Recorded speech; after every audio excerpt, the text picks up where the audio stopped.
Si vous avez des problèmes de dette en ce moment, regardez cette vidéo parce qu'on va parler de proposition et de faillite, mais d'une façon qui est rarement expliquée. Donc, étant un spécialiste des dossiers de crédit, on me pose souvent la question de savoir c'est quoi qui est le mieux pour le pointage de crédit face à une faillite ou une proposition. Avant d'aller là-dedans, je veux vous expliquer la distinction entre les deux. Une proposition versus une faillite. C'est quoi la différence? Bon, la proposition, on va donner un exemple très simple.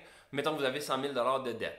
Une proposition, c'est que sur ce 100 000 de dette que vous devez à plusieurs créanciers, vous allez leur offrir un certain pourcentage sur ce montant-là. Donc, en temps normal, vous devriez voir entre 25 et 50 de remboursement, donc une entente entre 25 et 50. Donc, mettons qu'on dit 25, sur le 100 000, vous avez 25 000 à payer. Ce 25 000 $-là, vous avez 5 ans pour le payer. C'est un 5 ans sans intérêt. Donc, techniquement, faites le 25 divisé par 60 mois. Ça va vous donner le nombre de paiements que vous allez devoir faire pour la proposition. Une fois que ces paiements-là sont terminés, vous êtes libéré de la proposition.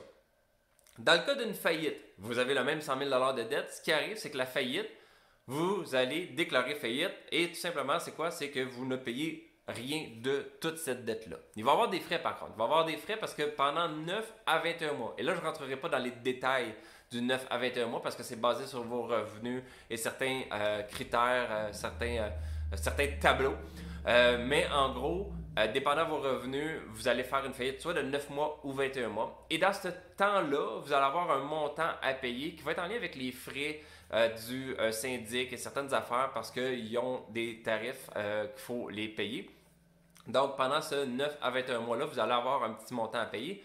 Mais lorsque vous avez terminé le 9 ou le 21 mois, à ce moment-là, vous êtes libéré de la faillite. Donc, techniquement, la proposition, vous payez un pourcentage. La faillite, vous ne payez rien. Bon, on s'entend, dans les deux cas, il y a un montant à payer à tous les mois, dans le cas de la faillite, un certain montant, qui peut être quelques centaines de dollars pour cette période de temps-là, dépendant de vos revenus. Donc, la grosse différence, un, tu payes pas grand-chose, puis l'autre, tu rembourses un pourcentage de ta dette. Qu'est-ce qui est le plus avantageux? Bon, je vous dirais que la majorité du temps, la faillite est plus intéressante pour vous. Et là, je sais que ça peut paraître bizarre parce que souvent, les syndics vont proposer quoi? Ils vont proposer la proposition du consommateur. Pourquoi? Ce qui est important de comprendre, c'est que les syndics représentent la masse des créanciers. Elles ne représentent pas vous, mais les créanciers. Donc, c'est d'une certaine façon un peu normal qu'elle essaye d'aller vers la proposition parce que ça va faire en sorte que les créanciers vont avoir un certain pourcentage de la dette. Ils vont avoir de l'argent, tandis qu'une faillite se retrouve avec rien. Donc, c'est normal qu'ils vous recommandent d'aller vers la proposition. Ça permet aux créanciers d'avoir un certain montant d'argent. Donc, ayez ça en tête. Souvent, les syndics représentent les créanciers et n'ont pas vraiment à cœur votre situation personnelle.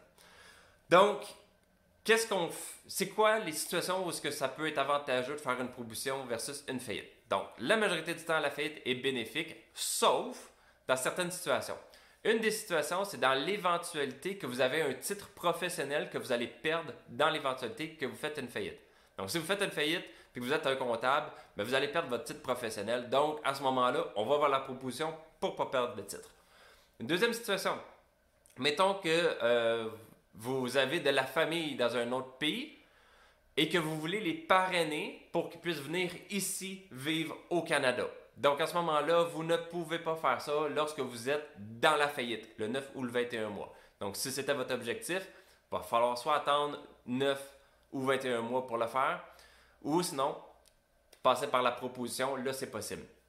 Une autre situation où c'est plus avantageux de faire une proposition versus une faillite, c'est dans l'éventualité que vous êtes administrateur ou actionnaire de société par action que vous ne voulez pas perdre pendant le processus. Donc, si vous faites une faillite, vous ne pouvez pas être administrateur et actionnaire d'une société, tandis qu'avec une proposition, c'est possible. Donc, si vous avez des entreprises que vous voulez garder à travers ce processus de désendettement-là, la proposition peut être plus avantageuse. Et la dernière situation, c'est dans l'éventualité que vous avez l'intention de rembourser la proposition dans moins de 9 mois. Donc, en réalité, pourquoi? En temps normal, la proposition, c'est La proposition, vous avez jusqu'à 5 ans pour rembourser, mais vous pouvez rembourser quand vous voulez. Donc, si vous avez la possibilité de rembourser une proposition avant les 9 premiers mois de la proposition, là, à ce moment-là, la proposition peut être plus avantageuse. Et pourquoi? Et c'est là qu'on rentre dans le crédit. Parce que techniquement, c'est dès que vous êtes libéré, soit de la proposition ou de la faillite, que vous allez pouvoir commencer à rebâtir vos dossiers de crédit. Donc, si vous rebâtissez vos dossiers de crédit le plus rapidement possible, le plus vite vous allez pouvoir aller chercher le financement pour vos prochains projets.